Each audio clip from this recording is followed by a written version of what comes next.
Hello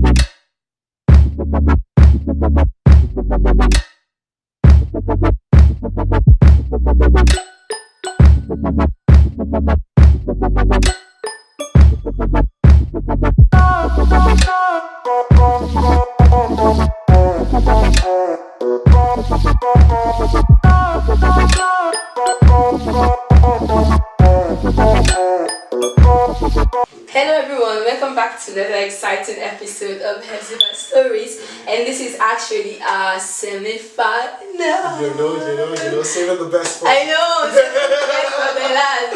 We have the amazing Nwokocha Nnamdi David, aka Cupid Visuals. My alter ego. And he's gonna be having a great time with us today. I hope so. And he doesn't know what's coming up at him. I'm really scared right now. I'm really scared. Well, it's really not that serious. Okay, I just wanted to switch things up a bit and let us play a quick, fun game. Okay. Guys know she's cheating. So, she's been trying for this for I've God been knows how long. all my life. Okay, so you know my definition of fun can be different from your definition of fun. Okay. As far as money is involved, that's fun to me anyway. Anyway, so start by you tell us 5 facts about yourself in 30 seconds. 5 facts? 5 facts. The time starts now. Okay, I'm 5'10", I'm a guy, I'm Nigerian, I live in Cork and I live in Ireland. That was literally 5 seconds. I thought that was gonna be I really thought that was gonna be hard. I get the timer, you know. Okay. Yeah. We'll do a spelling bee. No. Spell. You know, Spell. Okay, I'm going to set the timer. She's just trying to set me up. 5 seconds. Trying to set me up. Do you know why last time I went to school? Spell kindergarten in 5 seconds. Kindergarten. Kindergert.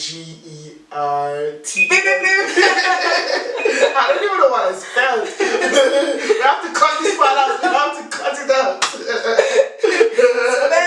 Okay, let me start the timer again. Spell accommodate. ACCOMMODATE. Good. Spell conscientious. Which? Spell conscientious. Okay. Your time starts now. CONSCIENCIOUS. Okay. I don't know why I was spelling. Time on. What was I spelling? That's enough. I think you know like 2 out of 3, so that's fair. Yeah, but that's probably going to ask for change from the school fees he's been spending. Which school again did you go to? Nah. Unless you want to be associated with me at this point.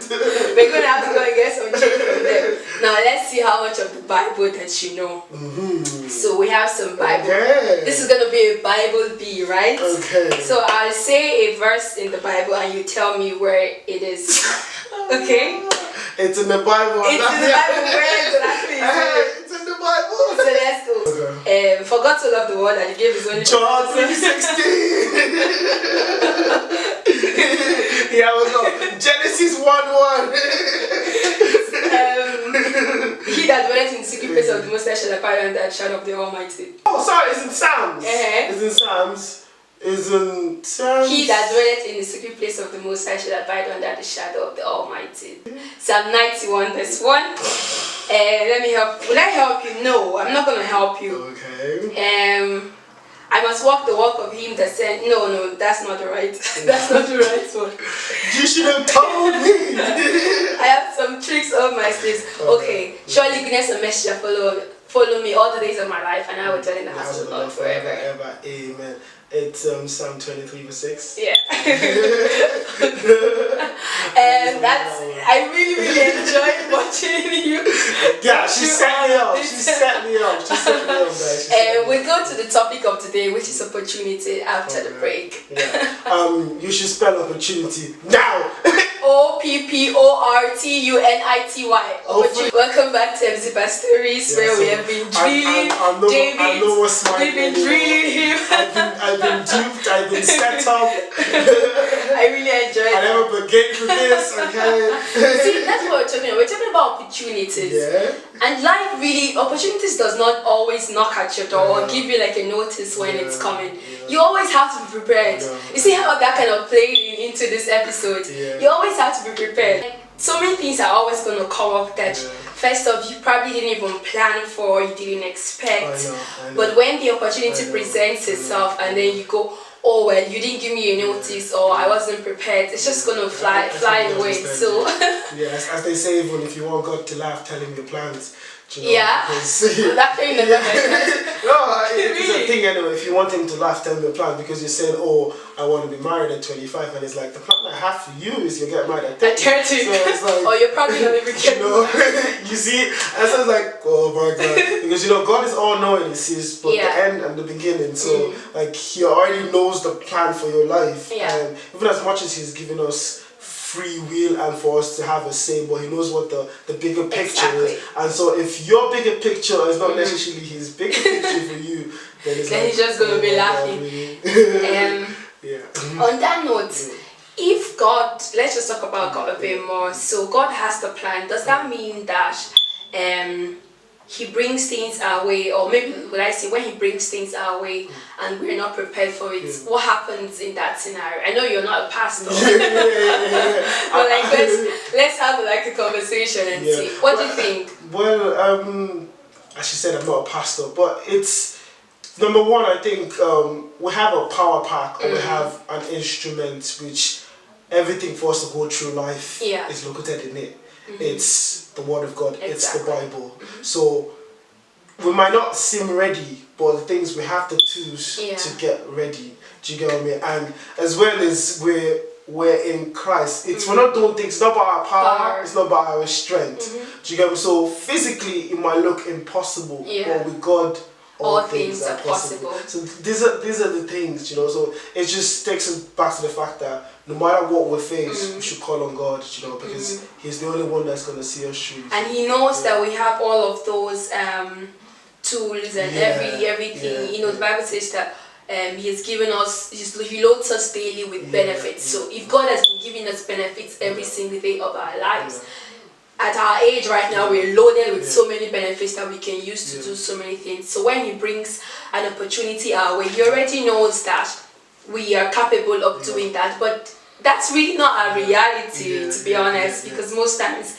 we back down, we say, I'm not prepared for it, and sometimes actually it's good to like stay away from some things before you go and make a total mess out of it. But in talking about opportunities, it's very important to realize that we already have the skills. We just really need to develop them and step out, really, and step out. So the Bible says that, like I said in the reading game, Romans 8 verse 19, that you see, you have to read your book. No, I already know what it is. I'm putting your legs. The earnest expectation of the creature awaits the manifestations of the sons of God. So the way I interpret that scripture is that there's so much problem in the world, but all of the solutions lies within us as well.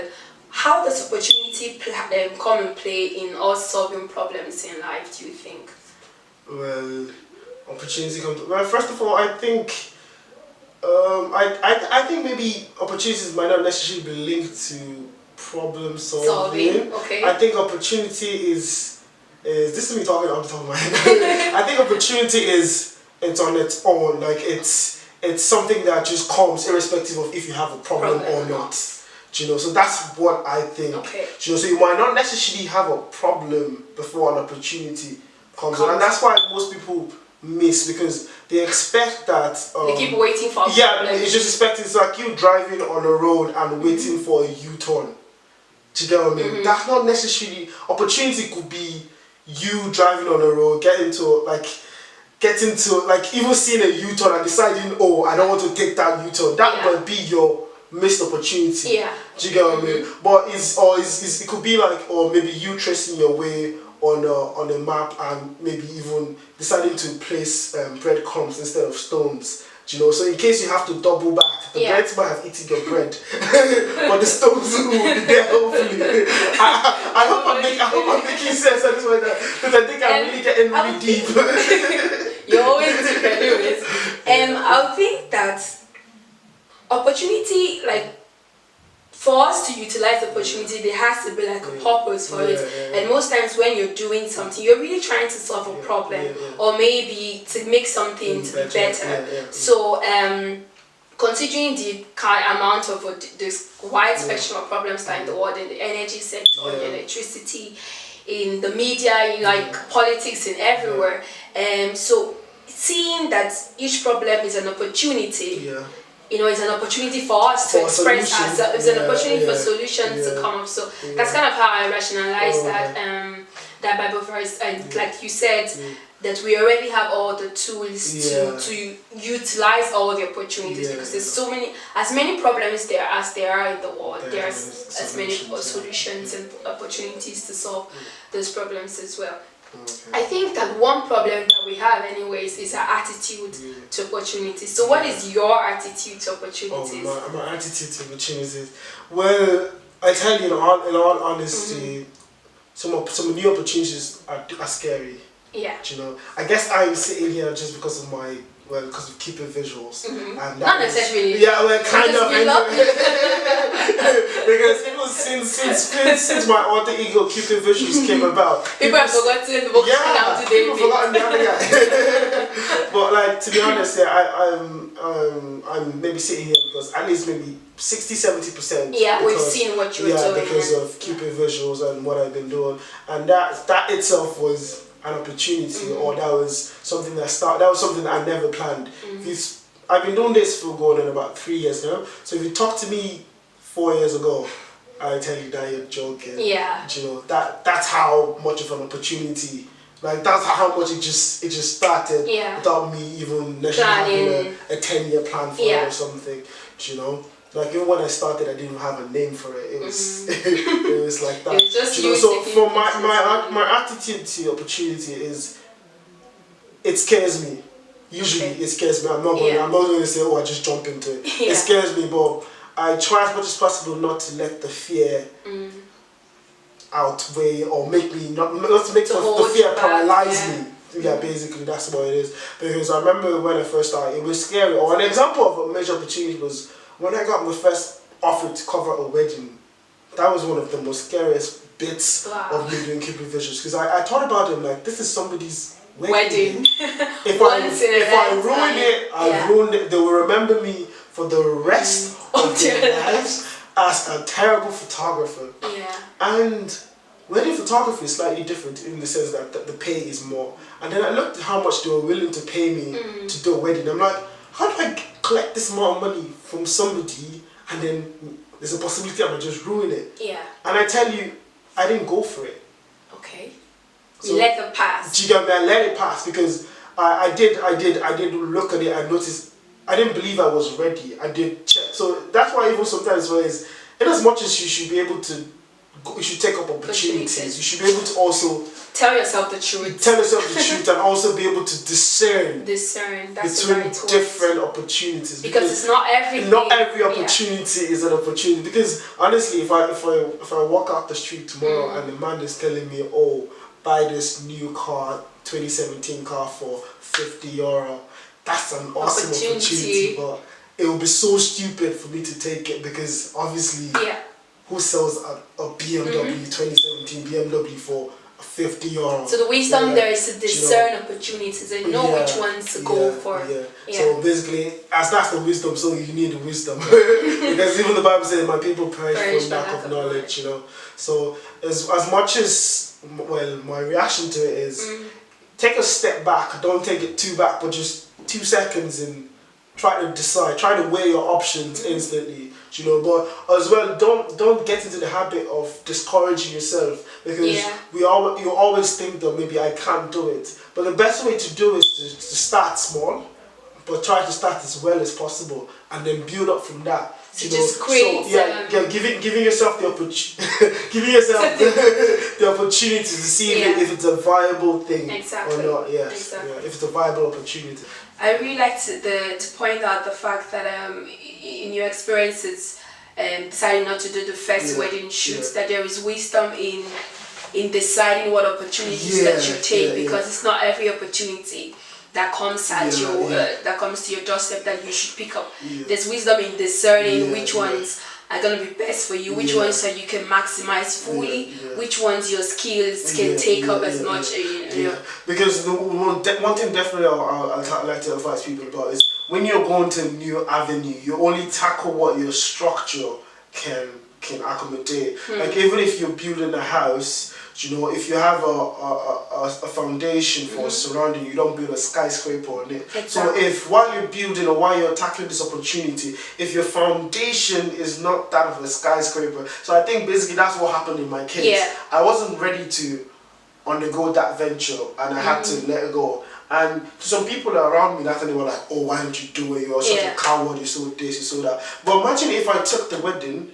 And it was a really big wedding, and they were really ready to pay a lot of money. Imagine I took it and then I ruined the wedding. And then everybody in my society will know that he's really terrible. Even the little jobs I was doing normally, I won't be able to get it because a wedding is the climax, it's the reflection of what what you can do. That's kind of like the big things. I'd like to ask, do people create opportunities or do you wait for opportunities? Because I know for myself, I didn't have like I still don't have a perfect attitude towards opportunities, but I know like a few years ago, I used to literally scream at myself every day. There are no opportunities. I think I even wrote it all over my journal. There are no opportunities in Ireland, because I was coming from a place where I've been surrounded a lot with like youths and very, very active. You know how it is in Nigeria, where left, right, center, there's like youth programs going on everywhere. And my sister literally made me a handbag. Right. She made me a handbag, like taking me everywhere too. So I was conditioned to that kind of environment, only for me to come to Ireland, where we're trying now at least there's some things going on, where I was just saying there's no opportunity, and at some point God had said to me that I should stop saying that, and then he had to start reprogramming my mind. So in that case, do we wait for opportunities to arise, or do we create opportunities? I think there may be two answers or multiple answers to this question. To the best of my mind, I think it's a two-way street in the sense that you both create opportunities and also get prepared for opportunities. That's what I think. I don't think you necessarily wait. It's not. I won't say you wait. I say you get prepared. You get set for. So don't wait for opportunities. But you get prepared for opportunities. I think that's what it is. It's getting prepared. How do you get prepared? By getting prepared is making yourself better. Do you get me? In general, like as a human being, always strive to be better, both in your field and both in general. Have better communication skills, have better marketing skills. That's what I say.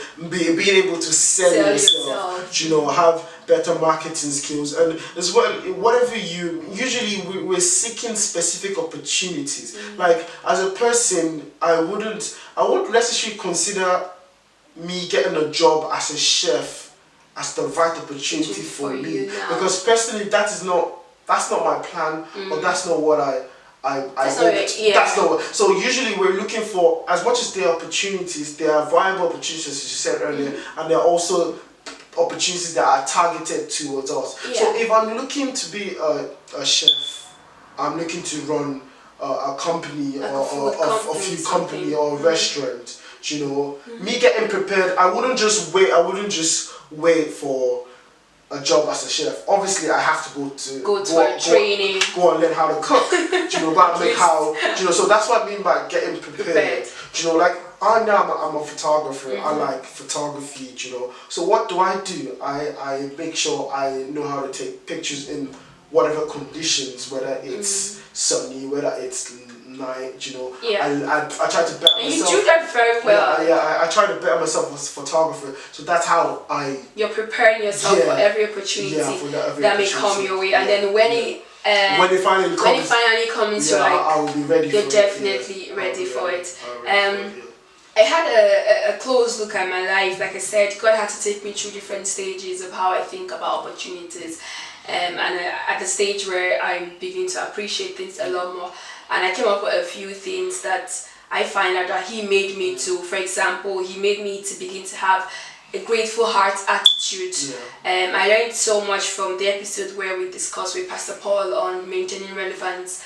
That whatever you do not appreciate will depreciate. So if you don't appreciate opportunities in general, your chances of getting opportunity to do something will depreciate. So I had to, obviously before then I was having a more grateful attitude. So having a grateful attitude makes you enthusiastic and optimistic for like whatever that life brings, in front of you. You have a better approach towards it, and in that way you're more aligned to see what is going on, to see what's going on the left, right, center, and you're able to dive into it. And then picking up new interests. I've seen that has really helped me to dive into things that I would not have ordinarily done. For example, sometime last year I picked up a very weird interest in like business. I'm like science all my life. I picked up huge interest in like business, management, administration, and literally all kinds of weird things that I would not normally be interested in. And I didn't just stop at that interest. It drove me to like take up short courses online. And so I'm sure you have something else to say, or do you have anything else to say? Well, a few words to just round this up. 3 things about opportunities I think that people should take note of. Number 1, never underestimate any opportunity. No matter how small, you never know which will be the one that will cost the $1 million one, the one that Apple is gonna buy tomorrow for $1 billion. I know. You just never know which it is. So never underestimate. Try as much as possible as much as you're trying to do it with wisdom, because you have to do it with wisdom, because as even the Bible says, let people perish for lack of knowledge as well. You just have to pray for wisdom from God and tackle things with wisdom. Knowing when an opportunity is viable.